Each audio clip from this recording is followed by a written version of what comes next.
Hello everyone, welcome back to Rolling Solo. My name is Adam Smith, and today, yes, we will be unboxing Chronicles of Crime.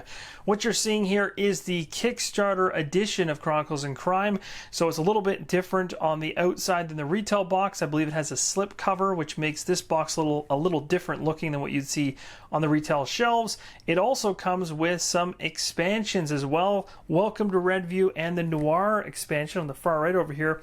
You got the virtual reality module, which is essentially just a pair of glasses that you don't attach to your face, but you attach to your phone, and then you look through them in order to make a scene become or appear virtual reality. It gives it a 3D depth to it, and it really is cool. Now, if you guys are interested in finding out more about this game, maybe this is the first time you're ever hearing about it, you can check my Kickstarter preview on the channel, which I did when this was actually on Kickstarter.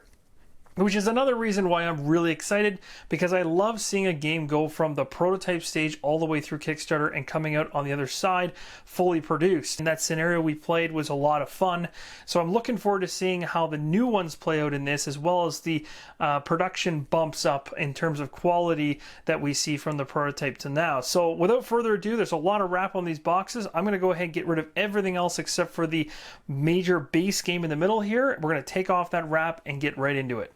So the wrap for the box is now off. There's a lot less glare, and one of the things that was on the bottom side of this particular box as soon as I unwrapped it was this. It's a nice notepad that has Chronicles of Crime watermark on it, so you can use this through your investigative journey, so that's pretty cool. They included one of these inside the Kickstarter edition anyway. What you're going to see here on top of the box, as I mentioned before, is a slipcover. So essentially the box that looks exactly like it would look at retail is going to be just like this. This is what you'd expect to see at retail, so the only difference there, at least on the top surface, is going to be that slip cover. And now we're going to go ahead and dive into the contents of what's inside the box, which is the exciting part. So let's go ahead and take a look inside. Right off the bat here, we've got the rule book, and you're going to notice, as I mentioned earlier in the video, it's going to be extremely light, which is awesome. It's going to be really easy for you to get through. It's not a rules-heavy game. It's more about the enjoyment of the experience of the game than it is about learning a really complex system. So this one here, rulebook-wise, I'm not even joking, this thing is 7 to 8 pages. And the majority of what you're going to see inside of this is quite large text and illustrations. So everything is very easy to understand in terms of the game content, the setup. And again, you can check out my videos of the Kickstarter preview to help you understand how that works. But again, very easy to follow in terms of the rulebook, laid out nicely. It's actually quite a step up from the prototype as well in terms of its production, which is pretty awesome. And there's some really cool illustrations in there. Also mentions at the very back, there's some extras right there. So some stuff coming down the pipes for people that didn't go all out with the Kickstarter. These things will likely be available retail, which is the other expansions I have. So we're going to move past the rulebook onto the board itself. Okay, so what we're looking at right here is the evidence board. So this is going to be where you're going to populate all the evidence that you find as you try to investigate the crime you're looking into. You've got an area here for characters, an area here for your home, whatever that is labeled as within this scenario. You've got spaces all around this particular board for locations that you're going to go and visit. All of this is about scanning QR codes, which is really, really cool, and it just progresses the story and everything. I'm not joking, everything's QR codes. That includes the evidence, that includes the people. We'll see that as we get to the cards. So this particular board is nothing too crazy, too large. You'll be able to fit this on any small size gaming table easily. As far as things that extend out from it, the furthest away is probably about the length of this pad of paper, maybe. So it might go to about here. But basically it's just a single card that comes out at the most. But overall, very, very small playing surface to get this thing going. So we're going to take a look at the game box components now. The only thing I did remove that you guys won't be able to see is I have a little card here that's for the Kickstarter premium episodes that were part of the Kickstarter backing. So there's a QR code on the back of this that I'm not going to show because somebody else could scan it and unlock a whole bunch of stuff from me. So I just want you to know that is a separate thing. Part of the Kickstarter, essentially. This right here looks like a gigantic pile of player boards in different locations. So this looks like it'd be fun to go through. So let's go ahead and take the elastic bands off this and just take a closer look at what these all entail. So you have a whole bunch of different individuals. So you have Eric here, Dr. Jeremy King, Harvey Marshall, and some of these guys I'm remembering actually from our playthrough.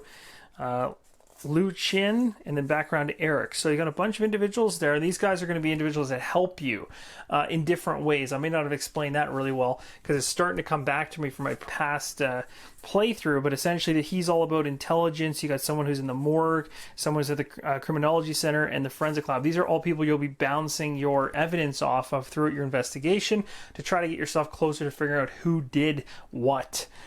In terms of locations, different locations will be used every time you play, obviously. So you've got places like Scotland Yard, Westminster, and of course all this stuff is based around London, just in case you weren't familiar with that. The City, Soho, and Covent Garden, or Covent Garden, I guess I'm pronouncing that correctly. So a whole bunch of them, and it's really cool. They got really nice photos of these different areas as well. And then, of course, you can see the QR code matching up with the different areas here, but there's a whole bunch. So I'll just go through these fairly quickly, but I wanted to show you kind of the art on these because they are pretty nice looking. And then if you guys were curious about how much space one of these things would take up, at the very end of this, I'll stick one next to the game board here, and we can see that. So I think we've gone around now. Yes, we definitely have gone around. Too far, I think.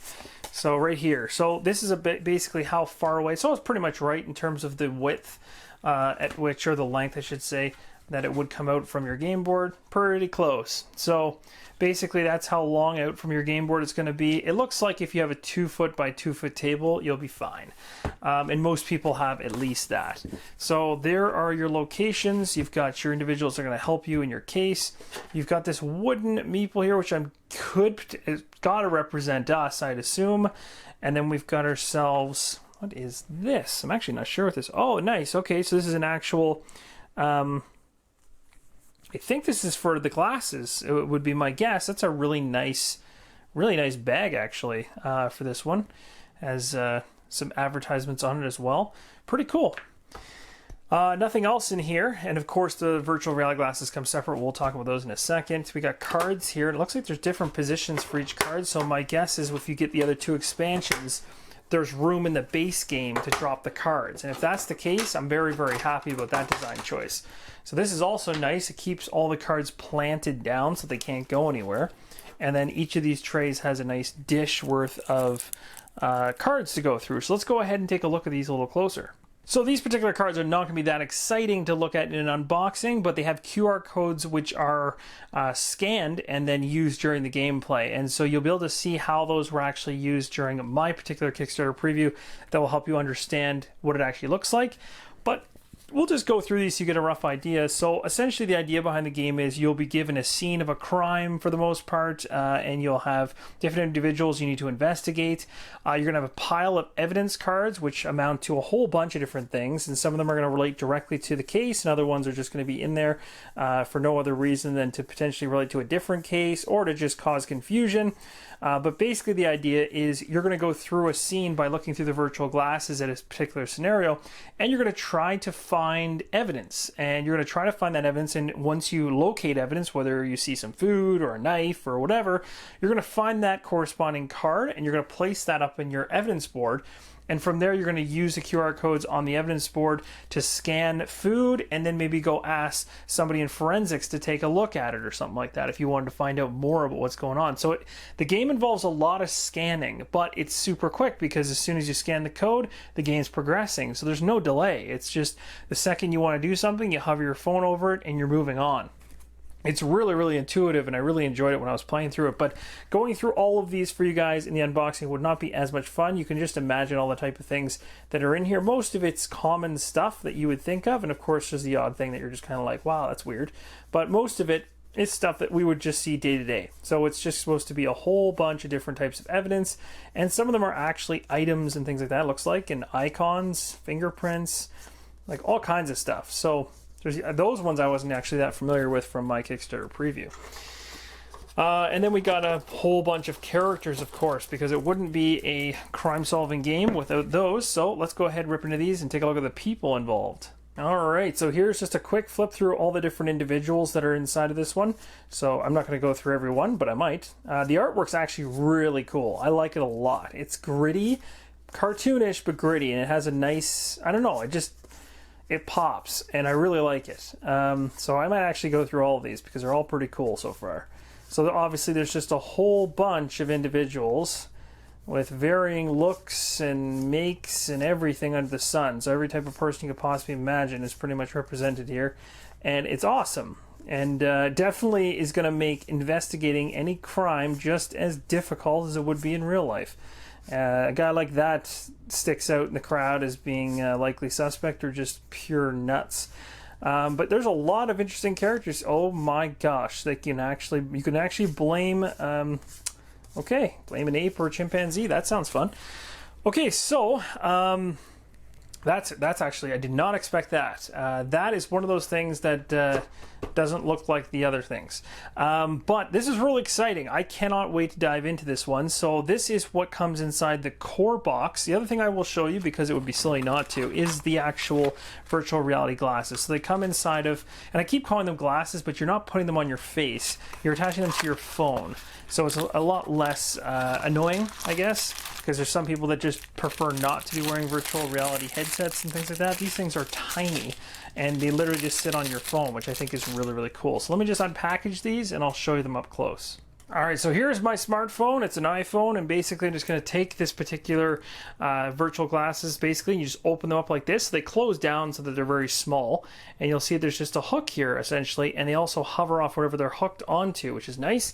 So in this case, you'd have your phone like this, and you just simply glide it over the top at the halfway mark, like so, until it's even on both sides. And that's literally it. So when you're playing the game, you're going to be looking through the glasses just like this, and it's going to turn what would be normally a 2D image into a 3D image for your eyes, which allows you just another level of immersion into this crime scene that you're looking at. And I really did find that during even the prototype to be extremely, extremely cool. And the fact that it's just not intrusive in terms of putting it on your phone, taking it off. And also when you're done with it, it's just absolutely tiny. You're going to pop it off your phone, close it in like this. You've got yourself a bag that you can just drop inside of, like so. Zip it up, it keeps it nice and safe. Throw it in the box. Even has a marked representation of where it should sit, and you're all good to go. So I really like it. It's obviously one thing about the game that's really crazy is the fact of how little amount of components are actually in this thing, but how much gameplay there really is. And that's the surprising thing. If any other game came with this little amount of components, you'd think, where is the game here?